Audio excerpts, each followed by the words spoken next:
Hello, everybody. So, my guides actually taught me a very good lesson that I wanted to share with you. And it was through an experience that I had earlier this week. And I felt like I didn't handle this situation in the best way, in the most productive way, in a way that would serve me the best. And so I asked my guides after it all occurred, like, how should I have handled this situation?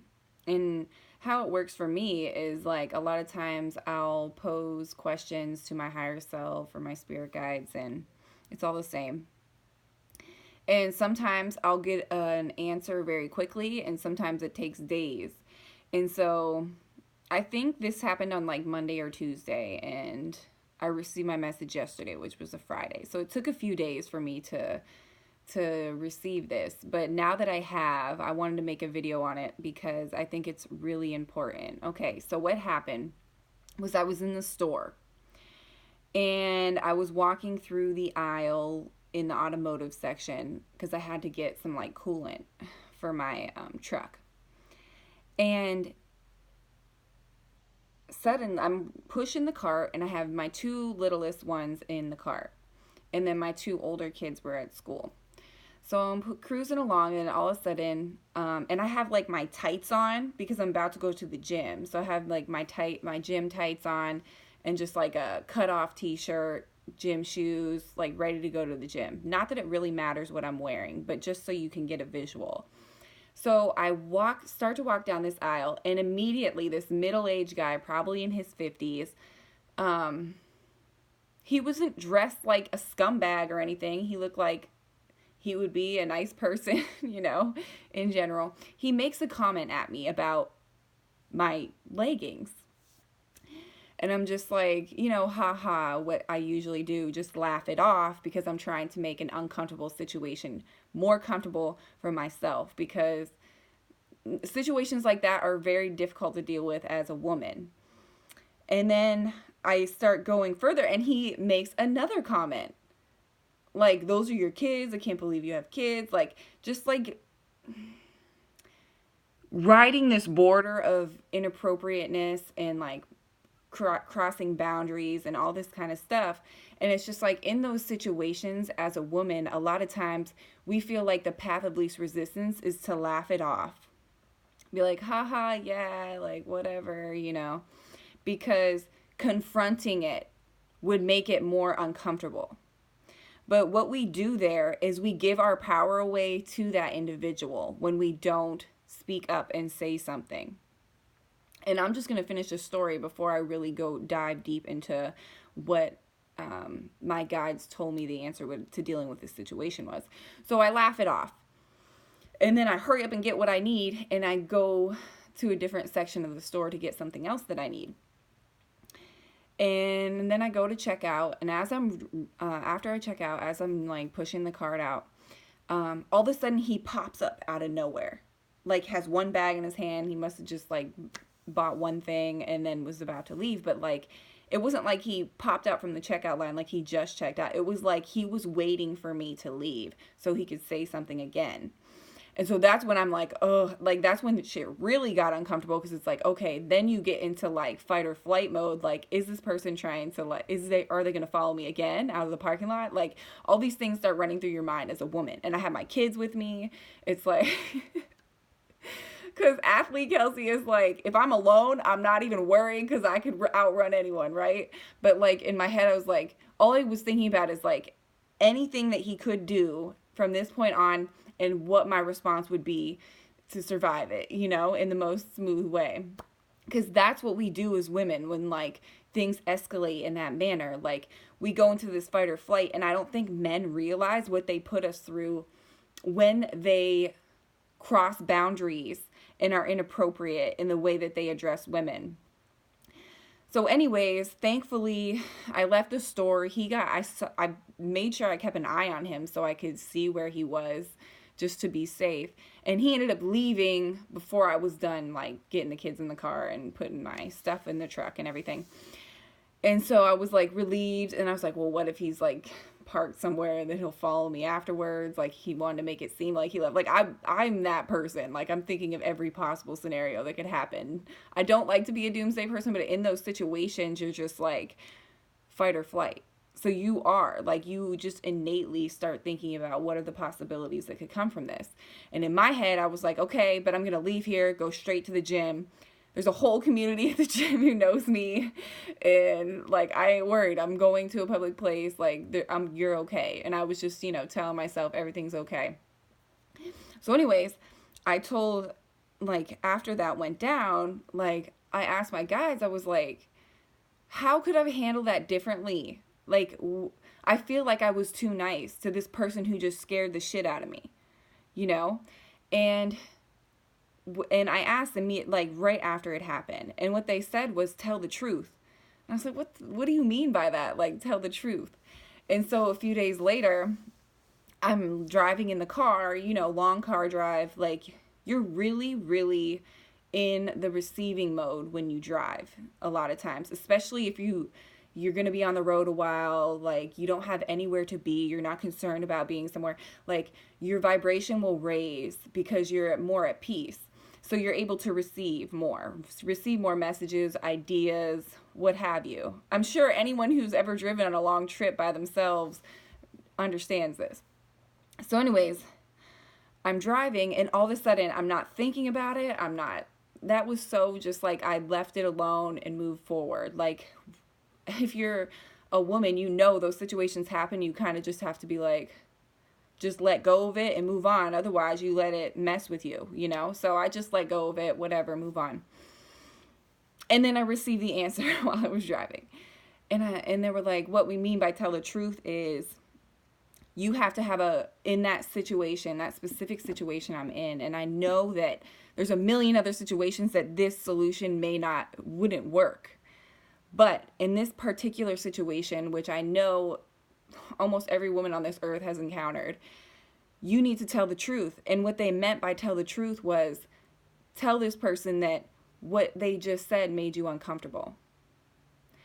And I'm like, are you kidding me? Like, that is really going to make shit uncomfortable. Like, trying to have a conversation with this person, that takes a lot of guts. Like, just the thought of, like, calling somebody out, but in a respectful, loving way, like, that freaks me out a little. Like, you just don't know how someone's going to respond. But, like, the more I thought about it, the more that they're right. Like, if you just tell this person, look, I'm sure that you mean nothing by it. Give that person the benefit of the doubt. Even if maybe they did mean something by it. It's okay. The way you treat others is what you'll get back. So if you approach a situation in a way where you're giving the person the benefit of the doubt, look, dude, I'm sure you didn't mean anything by what you're saying to me right now, but you make me uncomfortable. And for a lot of women, that what you just said would be uncomfortable. You never know what somebody has gone through. You never know how what you say affects other people. You may think it's seemingly innocent, but to somebody else, it might not be. And just like tell the person how you feel. And like, if you do it in a way that's non-aggressive, you're an asshole, you're a pervert, like, don't start pointing the finger. Like, have an actual human conversation with this individual. And I think that's where our culture lacks. Like, instead of wanting to look at the quote unquote perpetrator as this like us versus them type of thing, it's like, look, how many people could you... Okay, first of all, me having this conversation with him probably would have resulted in him not following me out of the store. I could have prevented that. I wouldn't have given my power away to him by just laughing it off and letting him think that what he said was okay when it wasn't. So we maintain our power.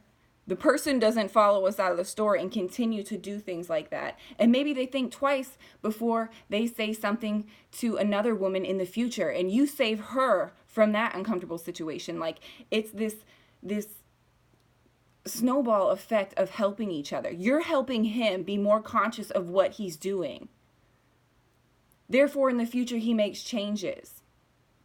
This is so crucial. This is so important because communication is where we lack in our relationships, in our culture, just everything, because of, and lack of empathy, lack of, okay, why did this guy feel the need to say the things that he said? Where did he come from? What was his upbringing? What experiences he had? What is his self-worth at that he has to revert to, like, sexual innuendos to young women in stores? Like, where is his self-worth at? He probably feels so shitty about himself to the point where he feels the need to do those things to get a little, what, a little high or rise because he got a little attention from an attractive woman. Is that what it is? But anyways, my point is that having this conversation with him, this conversation where you let him know, look, maybe you didn't mean anything by it, but what your words and your actions do is make others feel uncomfortable. You don't know what somebody else has gone through. If we have these conversations with people, things will change. But this is the thing. We live in a culture where we're so insecure. As women, we are like, that's what they breed, insecure women. That's why we think we have to cover our faces with makeup and do all these things and buy all these clothes. And for what? For what? I'm not saying it's wrong to want to feel attractive and pretty and confident. Like, I love that. But when you become obsessed where, like, you spend your money on your appearance over, like, maybe, like, a trip to have this amazing experience, like an awesome, you know what I mean? We're spending money on material things instead of spending money on experiences.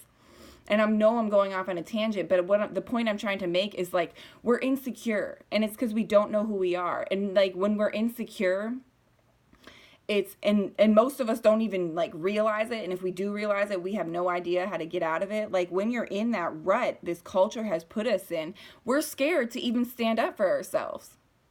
Like, do we not feel worthy to be like, dude, don't treat me that way because I'm, like, this amazing spiritual being having this human experience, and I don't want that type of shit in my experience. And that is not welcome here. Like, that is the type of self-worth that we need to come into. That is the type of power we need to come into, because every time we laugh it off, every time we say, haha, it's like not a big deal, I'm just going to walk away from it. I don't want to deal with the energy that brings, that uncomfortable energy that conversation might bring. Every time we do that, we give our power away to that person. We lower our vibration, and then we feel shitty afterwards, or we're in a situation where it's fight or flight. We put ourselves there. That's what I mean by you create your own reality. We have a choice in any given moment to decide how we want to handle a situation. And in that moment, I didn't choose the best way to handle that situation, but that's okay. I'm not going to be hard on myself. I'm going to ask my higher self and my guides, like, what can I do differently? Because I didn't feel good about the way that ended. And then guess what? Because I was receptive and patient and trusting, the universe came through, God, source, whatever you want to call it, came through and gave me the answers that I needed. And in that, I can share those with others, and hopefully it can help somebody who watches one of my videos. And this is how we spread love and how we spread light and how we learn to grow and evolve as a culture, as a community, as individuals. Because the more you shine your light, share your experiences, because it's great to feel like you're not alone.